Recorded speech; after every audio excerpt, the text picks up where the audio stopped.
Well, honorary law enforcement badges have long been a fixture among Louisiana sheriffs and other officials, and often given to friends and supporters as an insider's perk. Some abuses of those badges over the years have made them controversial, even causing some officials to ditch the practice.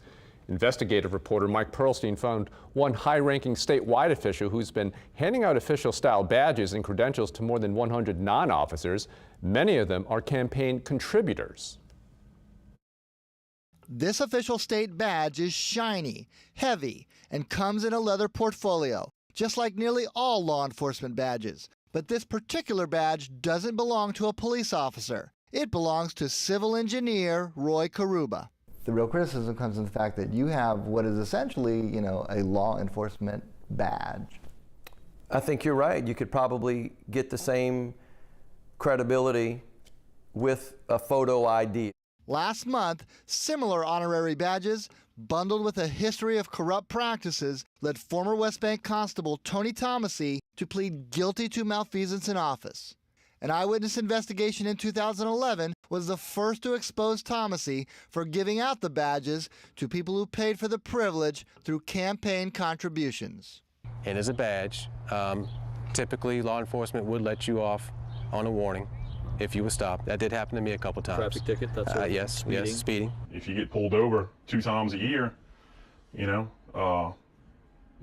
have the aggravation of court. And that's something that has no place in modern law enforcement anywhere, more particularly in Louisiana. Longtime critic Rafael Goyeneche of the Metropolitan Crime Commission was surprised to hear that an eyewitness investigation uncovered that one of the state's highest-ranking officials gives out his own badges. That official, Attorney General Jeff Landry. I think that it is really embarrassing. I'm embarrassed for the Attorney General, and I think that he owes an apology to the people of Louisiana. We've seen the many ways in which it can go wrong. So what is your reaction to the chief legal officer of the state doling out these badges? Disgust. Through a public records request, the AG's office provided this list of 106 people who have received the badges since Landry took office in 2016. The badge comes along with identification credentials in a leather case. It identifies the holder as a staff member, but recipients are not employees of the office. The list includes lawyers, doctors, and business owners, as well as prominent political figures and Republican Party activists. More than 1/3 of the badge holders, 39 total, made a campaign contribution to Landry directly or through their business or an immediate family member. These are people that have opened doors and or given him money or that he's befriended. And this is a disaster waiting for, an unhappy ending.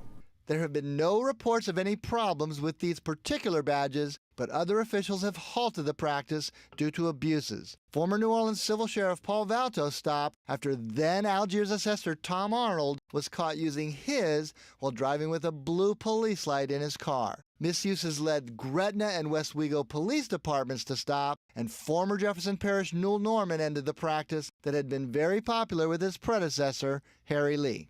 So I feel good about the fact that I'm able to give back. Some recipients not only defend the AG's program, but say they have been tapped for their expertise.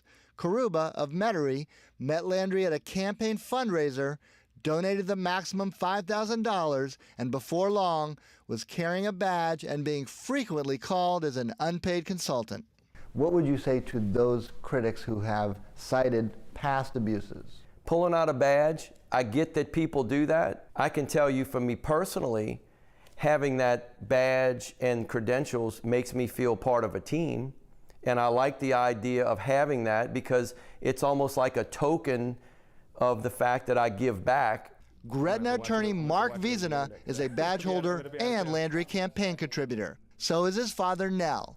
But Vizina comes by his badge in a different way, as a contract attorney for the state going back 22 years, all the way back to the tenure of former Attorney General Richard Ayoub.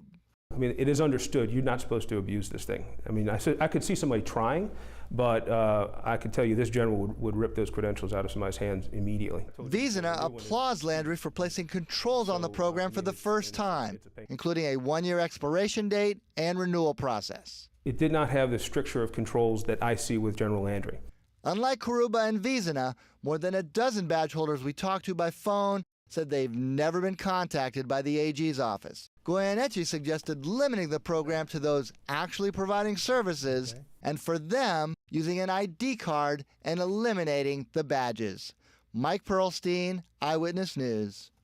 We reached out to the Attorney General's office about the badges. The office pointed out that recipients must agree to strict rules, including not using the credentials with any firearm or to conduct any arrest, search, or seizure. As for the cost of the badges, the AG said the latest badges and credentials were donated.